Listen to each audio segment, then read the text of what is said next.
The map domain identifies where and how different populations live, providing a clear picture of the size, location, and demographic and behavioral characteristics of your current or potential program users in any geography. This video will teach you how to make a map. Before we get started, check to make sure you are working in your program area by checking the program box at the top of your screen. Most users will only have one program listed, but it's a good idea to check to make sure you're in the right workspace as you get started. Now let's go ahead and make a map. The easiest way to access the map is to use the Map button on the home page. If you've already started a map and want to go back to it, you can click on the Open Saved Map link. If you're starting a new map from scratch, click on Start New Map. Let's start a new map together. Once you're on the map page, you will see several different features in addition to the map itself. Manipulating the map or the features along the top of the map will change the display of information on the map. The features to the side of the map display information about the area you've selected, and the features on the bottom of the map will save, export, or analyze the information you've selected. To start to make a map, you need to choose your location mode. To view the different types of populations living in any geography, the default mode of Find Audiences by Location is already set. However, to search for a specific population and identify the locations where that population lives, switch to the Find Location by Audience mode. This mode allows you to look for areas with different concentrations of populations.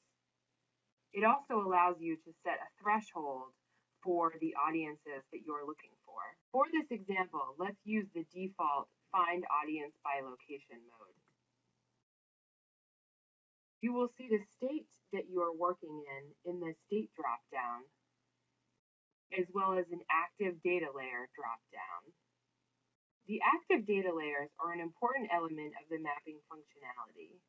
This function allows you to look at your populations in different ways depending on your program priorities. For example, you may want to see which counties have higher concentrations of non-participation. Note the data layer legend will appear in the data layer legend box to the right of the map. You can see the types of populations living in the areas you identified through the data layers, as well as the volume of those people during this process. We'll talk about that a little bit later. Once you've chosen your location, and if you want to apply a data layer, the next step is to select the geography that you'd like to work with. You can do so by clicking on any area of interest and selecting one or many locations. Use the magnifying glass at the top left-hand corner of the map to zoom into any location, starting from the state level view all the way down to the block group level. You'll notice that as you make your selections, the information display on the right-hand side of the screen will change. You can review the distribution of different types of populations, called target audiences, as well as the racial breakdown of people living in that area. To learn more about each audience found, put your cursor over the audience name in the target audience distribution box. The description box that appears includes a demographic and behavioral snapshot of each audience. Clicking the link in the description will take you to a longer target audience profile. Here, you can also view the percentage this audience is of the total population in that area, as well as the actual number of people in that group. The race distribution for the different target audiences in the geography you selected will appear in the race distribution box. Note that changing the selected geography will change the target audiences and resulting race distribution. Your goal during this step is to choose a location that you want to work with. For example, you may want to find an area that is predominantly low-income families or has a high level of Hispanic adults. You can evaluate many different areas and look at many different populations to choose the one that best meets your goals.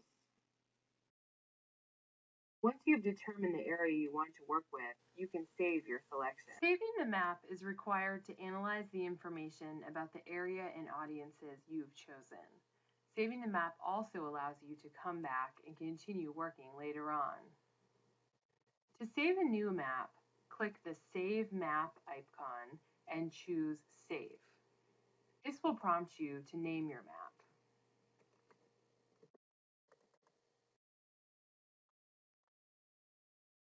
To save changes on an already saved map, click the Save Map icon and simply choose Save As. If you'd like to print or export the information on the map, for example, to use information about the audience or the volume of audience to plan an event, you can use the Print or Export buttons. To print the map, click on the Print Map icon. To export the map, click the Export icon and choose whether you want to export by volume, audience, or location. If you'd like to continue working and analyze the location and audiences you selected, click the green Analyze Map button. This will move you forward in the vicinity process to the Analyze domain. The Analyze domain will help you analyze the different audiences and locations you've chosen and identify the strategy that will make the most impact for the time and resources you have available. To learn more about the Analyze function, please watch our How to Analyze video in this section.